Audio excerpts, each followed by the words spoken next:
Hello YouTubes, and as you can see from the background video, today I'm going to be talking about Bioshock. I'm going to be trying to analyze the story a little bit deeper than what I've seen and get more into what the story was specifically trying to tell you. It's more than just this fighting your inner nature, the basis of humanity thing. It's actually pretty specific. Not too hard to understand, but enough to get you thinking in the right direction. Also, all likes and subscribes you can give this channel would be very much appreciated. I'm a very small channel, I mean my grand army of 16 subs, so please share this video if at the end you find you like it.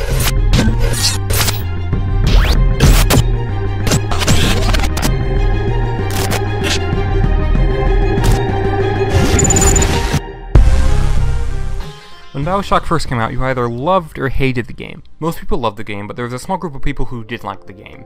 This was mostly because of gameplay. They didn't like the combat system, they didn't like how much money and ammo you got, so you could blow resources and it not even matter. One of the things that I found that wasn't really opinionated, it was more not understanding the game, was people didn't like the linear level design and the ending of the game. But before I can get into that, I have to talk about the past of Rapture.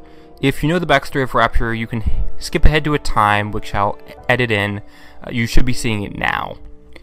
Andrew Ryan wanted to make a world without limits. He didn't want it to be limited by government or religion or different societal groups. He wanted it to be completely free. He created a city underwater, which he called Rapture. He then filled it with people that he thought were the best examples of his view. They were usually political or scientific figures or artists, and then he also filled it with people he needed to run the city. One of those scientific figures was Dr. Tenenbaum.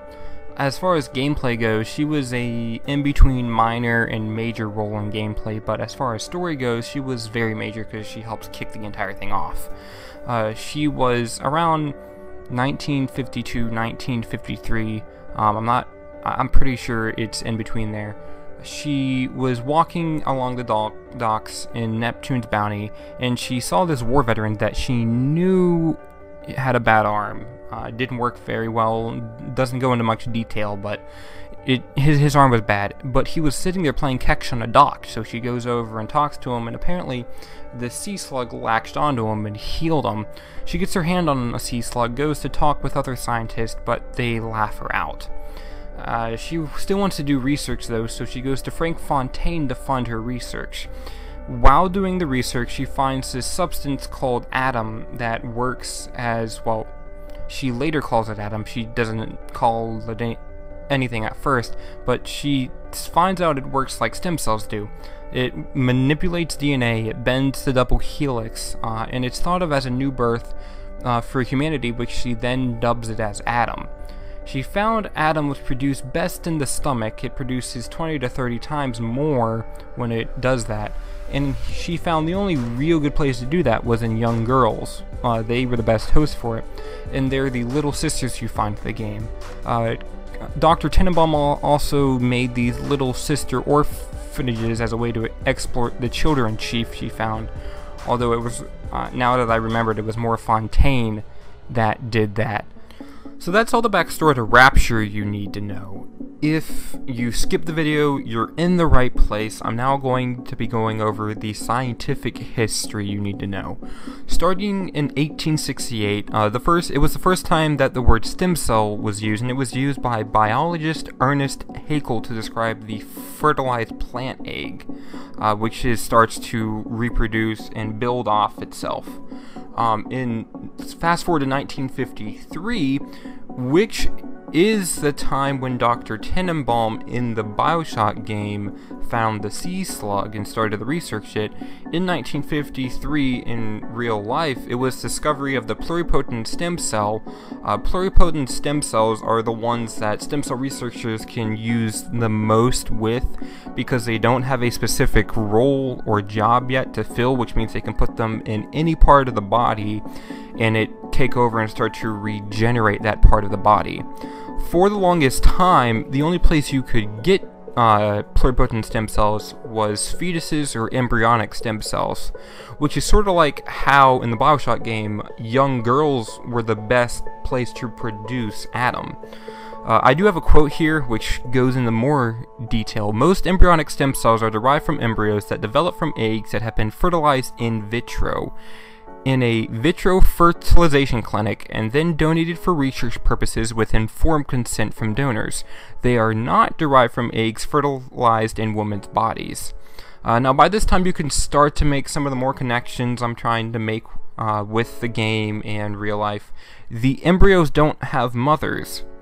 And the girls in the game, the little sisters, are exploited from orphanages. Backing up a step in the process, when the clinic has the embryos that weren't able to be implanted into the mother. Implanted. That's uncomfortable to say.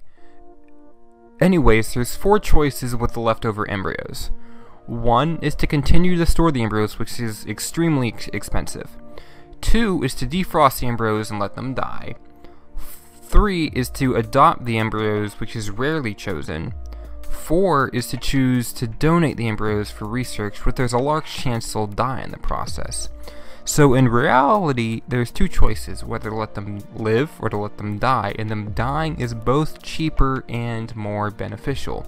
Which sort of sounds like the choices in the Bioshock game, although I did find something that lines up better with the choice whether to save or harvest the little sisters. Around 2007, there were discoveries that allowed researchers to obtain pluripotent cells without using fertilized eggs that became embryos.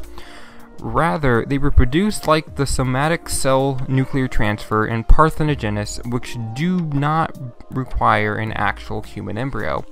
The procedures are more costly than that of using actual embryos, and although there is no way for fetuses to feel pain at the 5-day mark, like when you save the little sisters in the game, you do save them from death by harvesting. But hey, that's just a theory. A game! No, God! No, God, please, no! No! No! No! That explains the basic allegory of some part of the story, but that doesn't explain what I mentioned in the beginning. Why not liking the ending wasn't opinionated. Well, Ken Levine, director of Bioshock, admits to presenting the moral issues of the stem cell debate. Most of the people that were mad at the ending were mad for it being simplistic, and then also you had to get the bad ending if you harvest even one little sister. But this is Levine's take on stem cells. If we continue to use them the way we are, the ending is what he sees. As seen on the basic level of the game, humanity has a tendency to not only seek out power and abuse it, but it only takes us the slightest taste to crave it. And this is why the level design is linear. Not only do we have a tendency to crave power, based on the game we have no choice but to do it. There is one thing we can do though. Well, that's for another video. Once again, make sure to like, subscribe, and share this video. Until next time. Yeah, I still haven't found a way to end that yet.